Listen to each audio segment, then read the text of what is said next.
And you wrote a new memo, I believe, that comes out today or tomorrow, Sea Change, where you talk about many of the paradigm shifts that have existed in past cycles and how you see markets and the economy going forward. Would you care to elaborate on that? Yeah. As Chris says, there's a new memo. It'll be out, I think, later today. Probably not out yet. It goes back to June. In June, we had our LP meeting in London for Europe and the Middle East and Asia. And, I was up there doing the kickoff talk, and the only thing anybody wanted to talk about was, how bad will inflation get? How much will the Fed raise rates to fight inflation? And will it produce a recession, and how bad and for how long? That's all anybody wanted to talk about. And so I gave a few answers. I sat down. I listened to the other speakers that morning, had lunch. And then I got up after lunch, and I said, you know what, I'm unhappy with what just happened this morning, because all those things that people wanted to talk to me about were short-term things. Recession, inflation, rates. That's not what matters. First of all, we can't know much about those things. People make predictions, they're usually wrong. Number two, because of that, if we have an opinion, we shouldn't put a lot of stock in it. Number three, if we have an opinion without much stock in it, we're probably not going to change our portfolios very much. Number four, it's not what matters. I said what matters is what we do at Oaktree. We look for companies that will become more valuable over time and bonds that will pay their interest and principal as promised. This is what matters. And I wrote a memo, I think it was in September, called I Beg to Differ, talking about the importance of behaving differently from others if you want to outperform.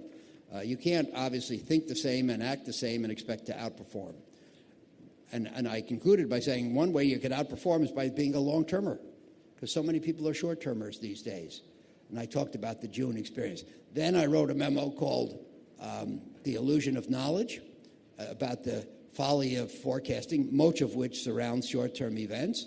And I talked about the fact that forecasters are so rarely right.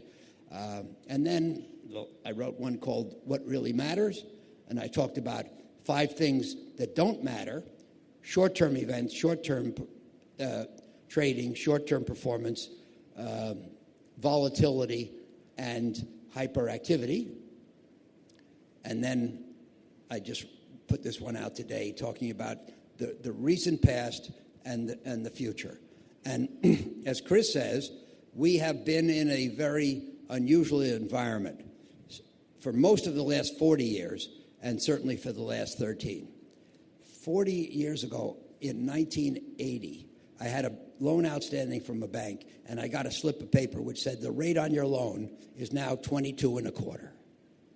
I don't know if you remember that. 40 years later, I was able to borrow at 2 1/4, fixed for 10 years. That's a hell of a change. I believe it's a one-time change. I don't make predictions about the future. I don't have any confidence in them usually. The one I'm confident of is we're not going to see another decline of 2,000 basis points. I think that's over. Further, I think the period of zero interest rates is over, because you may recall that at the end of 20, only 2 years ago, when the Fed was keeping rates at zero and the Treasury was giving out all kinds of money for COVID relief and running up its deficits and debt, some of us were worried about that, but there was something around called the modern monetary theory, which said these things don't matter. And I think a big part of the lesson of the last year and a half is that they do matter, and that they produce, among other things, inflation, and that inflation can't be tolerated.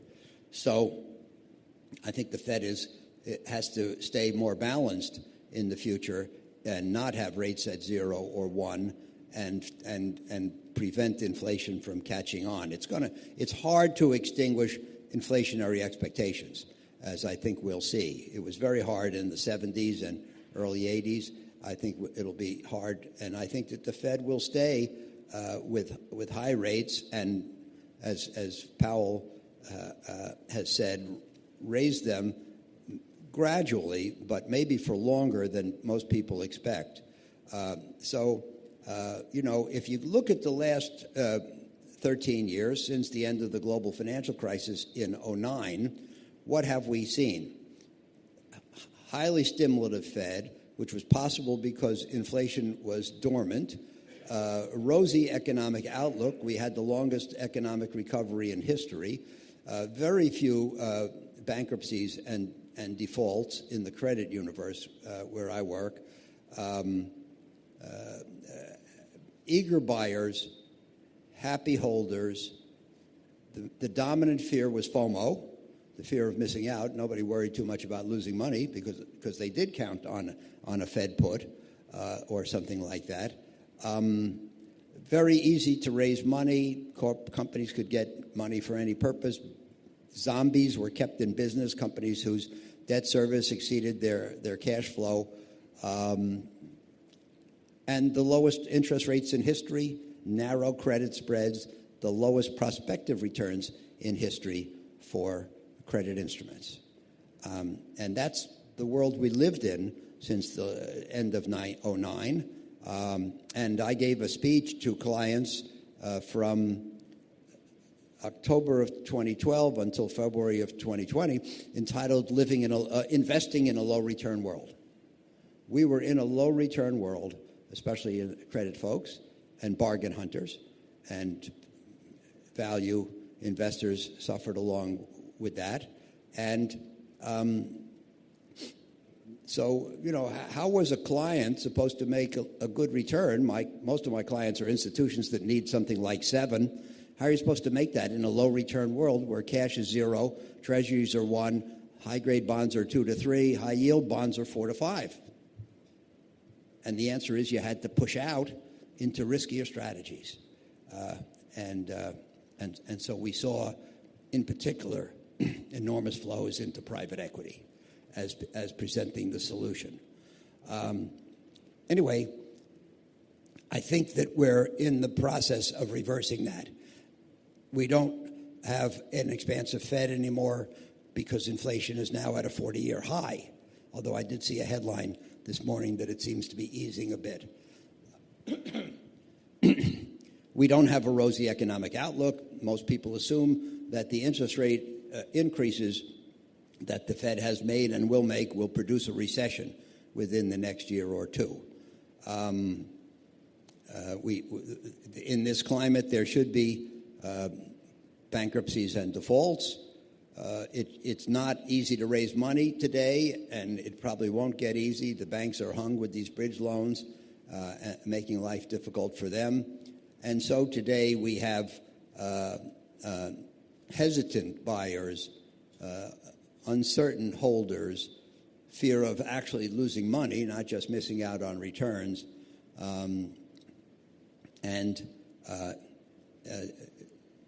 But today we have what I call full interest rates. I wouldn't say high, but they're not low anymore. Full, moderate yield spreads, kind of in line with history, and significant full returns on credit instruments. So I think that the world of the last 13 years is flipped. If not 180 degrees, then 140 degrees or something like that. And I'll stop by saying that if you agree that that's true, that the environment has changed dramatically, and I don't think we're going back to the old environment right away, then it stands to reason that the strategies that work best in those 13 years are not the strategies that are going to work best in the years ahead. So that's the essence of the memo. Now you don't have to read it. And that's where I think we are. And the memo is titled "A Sea Change" because I think that this is a transformation of the environment. And by the way, I'm not done.